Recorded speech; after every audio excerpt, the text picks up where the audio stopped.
शिर्डीचे उपविभागीय पोलीस अधिकारी अमोल भारती आणि पोलीस निरीक्षक रणजित गलांडे यांच्या सक्षम मार्गदर्शनाखाली शिर्डी शहर आणि परिसरात अवैध हातभट्टी, देशी आणि विदेशी दारू व्यवसायावर मोठी आणि निर्णायक कारवाई करण्यात आली।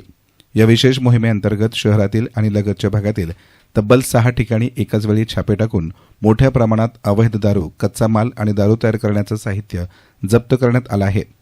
परवानगीविना सुरू असलेले दारू उत्पादन, साठवणूक आणि विक्री प्रकार या कारवाईमध्ये उघडकीस आले। काही ठिकाणी पोलिसांनी धडक देत संपूर्ण मुद्देमाल ताब्यात घेतला। या कारवाईमुळे अवैध दारू व्यवसाय करणाऱ्यांमध्ये एकच खळबळ उडाली आहे। या यशस्वी कारवाईमध्ये पोलीस उपनिरीक्षक सागर काळे, पोलीस उपनिरीक्षक निवांत जाधव यांनी पुढाकार घेतला। त्यांच्यासोबत पोलीस हवालदार काळोखे, पोलीस हवालदार दातीर, पोलीस हवालदार लोंढे, पोलीस नाईक गजानन गायकवाड, पोलीस हवालदार गोमसाळे यांनी महत्त्वाची भूमिका बजावली। याचबरोबर पोलीस कॉन्स्टेबल सूर्यवंशी, कोतकर, राठोड, गरदास, गणेश घुले यांनी अत्यंत तत्परतेने आणि धाडसानं कारवाई पार पाडली। महिला कर्मचाऱ्यांमध्ये लेडीज कॉन्स्टेबल नागरे आणि पवार या देखील सहभागी झाल्या होत्या। संपूर्ण कारवाई अत्यंत नियोजनबद्ध, शिस्तबद्ध आणि कायदेशीर पद्धतीने पार पडली असून शिर्डी पोलीस दलाच्या कार्यक्षमतेचे आणि सजगतेचे हे उत्तम उदाहरण मानले जात आहे।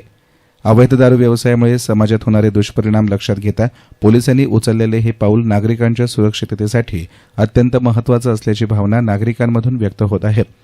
शिर्डी शहर आणि परिसरात कायदा सुव्यवस्था अबाधित राखण्यासाठी भविष्यातही अशाच कठोर कारवाया सुरू राहणार असल्याचं पोलीस प्रशासनानं स्पष्ट केलं असून नागरिकांनी अवैध धंद्यांविषयी माहिती घेऊन पोलिसांना सहकार्य करावं असं आवाहन देखील केलं गेलं आहे। यस्तान मीडियासाठी कॅमेरा पर्सन साई सुराळे, शिर्डी।